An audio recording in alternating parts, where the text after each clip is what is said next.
Anna, you can turn on your camera. How Great. are you today? I'm good. How are you? I'm great. Where are you dialing from? I'm in Dubai right now. Is it hot over there? Very hot. Oh, But at least I'm the from Poland humidity didn't and start yet. oh, I'm in Poland and it's perfect over here, so Oh I yeah, can the weather should be really empathize. nice. All right, great. Let's start with learning a little bit about you and your expertise. Sure. So it's a bit of a story. Originally, I started off as someone who wanted to learn all about economics. So I studied economics in my undergrad, but then soon realized, what will I work with economics? Especially I was in Egypt back then. So I found my passion in marketing. And I started working in Procter & Gamble when I was 20 years old. Still have no idea why I didn't take like some time off between university and working. But I worked in Procter & Gamble for 13 years in marketing. And, working on different brands, different countries was very fascinating, and understanding human behavior. In Procter & Gamble, they taught me that consumer is boss, which means we have to understand our boss. So there was a lot of understanding how people behave, why they behave, what are their habits. And that really made me fascinated in general human behavior and psychology as well. So hand in hand, while being a marketeer, I started studying to become a psychologist. So I finished my master's studying psychology and neuroscience from King's College London, and also became a hypnotherapist. So I have a dual career kind of thing. The marketeer who's been working in marketing in multinational companies. After Procter & Gamble, I worked in Fine Hygienic Holding. And then now in the startup world, I'm working in a beautiful company called Mentor, which is basically doing Ed-Tech. So we do online learning and courses for the Arab world. So similar to other streaming online courses, platforms, like Udemy, Coursera, Masterclass, but we do it in Arabic for the Arab region. And hand in hand, I am practicing as a psychologist, hypnotherapist to be in particular, meditation coach. So it's the dual passion career for me. And that's me in a nutshell. Well, as you said it right, these two fields, they kind of walk hand in Yes. hand. You're right Yes. about this. So let's start with my favorite question, which is, if you could have any superpower for a day, what would it be? And how would you use it to advance your field? Yeah, that's a really interesting one. The superpower to advance my field would be to be able to read people's emotions, not necessarily their thoughts, but rather emotions. Because as a marketeer, it's very important to understand what drives people, what makes them happy, to be able to deliver it to them and create the biggest impact in general. And as well as a therapist, if I'm able to understand what would make people happy, it would help me choose the right modalities to help them heal and work on themselves. And I think as a marketeer, it's quite important to, in general, even if you don't have the superpower, to try to understand what would stir emotions in your customer or consumer. Because if you win them with emotions, then they are loyal to your brand versus just appealing to the logic. So the emotions part has to be done tactfully also, because you're not trying to abuse their emotions. You have to do it really coming from a place of deep understanding and compassion to what your consumer uses. And I've learned that working in rural Egypt on dishwashing and just washing detergent in general for very simple women, and understanding really what is the role of this product for her, even though it seems very simple, so washing detergent. But really, like, if you understand how that helps her with her image and the image of her children, and you're able to give that to her through your product, through your marketing, it makes a huge difference as a marketeer, and to win with your brand, making it a love mark, basically. Great. Yeah, this is true. So my second question is probably connected to what you were just talking about, that imagine you're a marketeer in the wild, wild west of marketing. What one or maybe two, unconventional strategies would you use to stand out from competitors? Another interesting question, for the imagination. I think one thing, I'm assuming I'm in the wild, wild west, there's cowboys, a lot of gold rush kind of thing. So I think Definitely, this is definitely our field now. A lot of yeah, gold rush. So exactly, people are running after that. And I think as a marketeer, I find it frustrating when marketeers are not playing with the right rules of the game in a way. So a lot of times marketeers do not portray the right product that they have. And that is not only harmful to the customers or the consumers, because in the end, they don't get what they want, but also it's harmful for you, because if you're tricking the consumer when they use the product and they don't find what they want, they will not come back to you. So I will use the cowboys that I have. Assume I'm the sheriff. I'll use the cowboys I have, and first of all, expose everyone for what they are.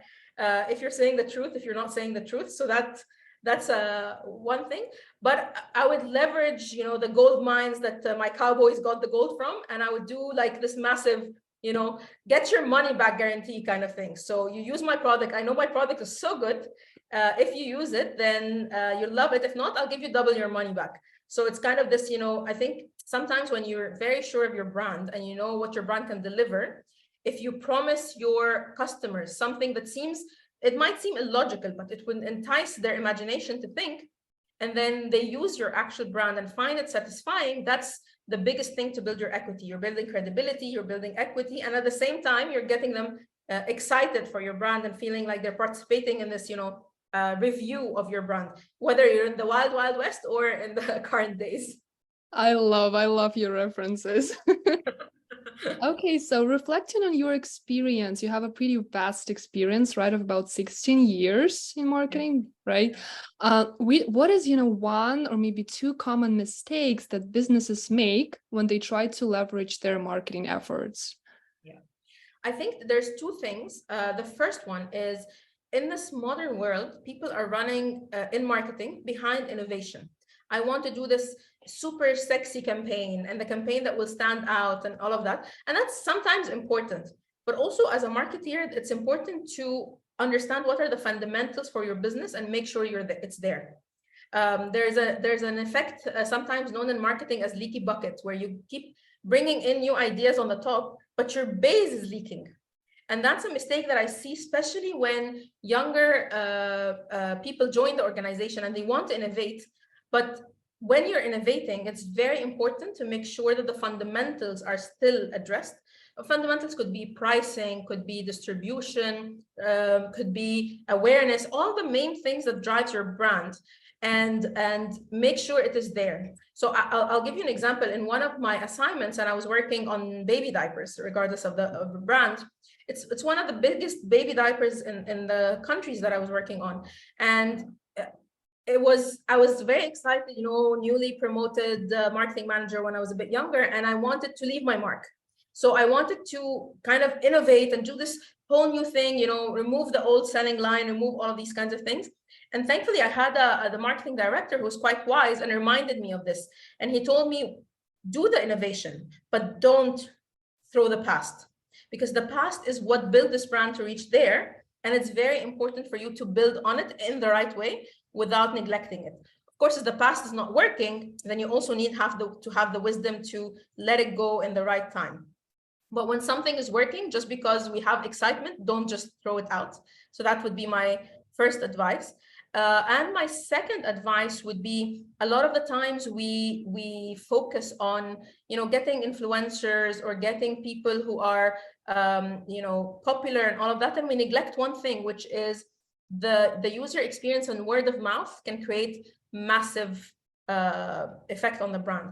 So women to women recommendation, for example, in some of the women-oriented brands, is a very, very, very powerful tool for a marketeer to use, that is sometimes gets lost in the middle of running after influencers or celebrities who would create an effect. I'm not saying they don't create an effect on the brand, but if you want to increase your brand loyalty and your brand trial and usage, having a focused campaign where you drive real consumers' recommendations to each other can be a huge benefit. And it especially works for small brands with small budgets, because you're getting your micro influencers of sorts and creating a movement with them. If each one recommends to 3 or 4 others, then you start to trickle down a movement for your brand. Absolutely. I feel like there's this tendency, of trusting less celebrities. We want to trust people who are just like us. We believe them. Absolutely. So what you just said is pretty much connected to my last question, because you're now part of our mentor community, Gleek mentor community. So I would love to know, as a mentor and marketeer, in the space of all these evolving technologies, all of these new softwares appearing, what steps would you advise companies or businesses, to take when it comes to, staying ahead of the curve, but at the same time staying true to yourself? Yeah. Very, very nice question. I think it's twofold. First is investing in teaching your team, especially with younger marketeers joining.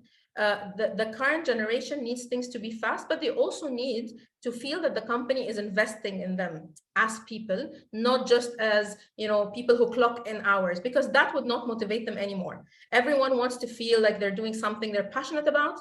Everyone wants to feel like they're part of an organization that cares about them.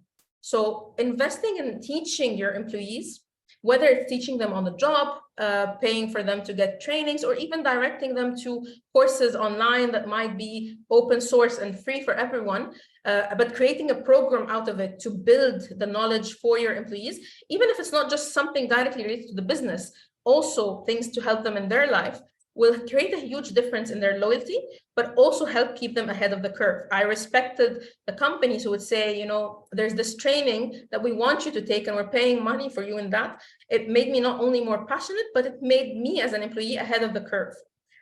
Because if you're making your employees contemporary with what's evolving, especially in the digital world, you're helping them and you're helping your company.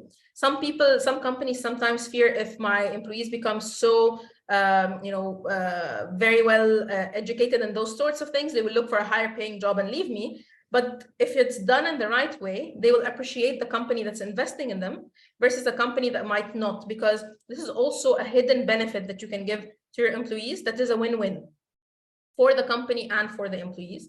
So that's the first thing. And the second thing I would say, and maybe that's kind of affected a bit by my psychology background, is if you as a leader in marketing build the right culture in the organization, where people feel free to innovate, where people understand that even if they do mistakes, that's okay, where you're allowing them to try.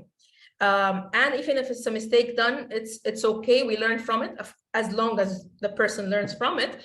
And as well, fostering a stress-free environment that will increase the productivity of your employees much more. I don't think there's any marketeer who can innovate and find the new idea that would shift the business if they're stressed all the time running just behind deadlines, or they're afraid if senior management would come and tell them, no, I will not do this. Pick ideas that are low impact in the start, and you might find that someone joining new is able to grow the business significantly by a small idea that when the different expertise come to play, it builds something very big. So creating the right culture of experimenting and innovating in a safe space, stress-free environment, and continuously learning environment. So I think the three things come down to the culture in general. These are really great tips because, as a part of Generation Z myself, I absolutely agree that sometimes I don't really care about the pay, the paycheck. I care about, what the company stands for. I care about the culture, and that's when I actually want to stay with them and be part of this family. Okay, Menna, thank you so much. It was really fun talking to you, especially our Wild West reference. It was really insightful for me as a marketer too. So thank you so much. For everyone who is watching, feel free to go to our website and learn more about Menna and her expertise. Again, thank you so much for becoming part of our family, and have a great day. You too. Thank you so much. Bye. Bye. Bye.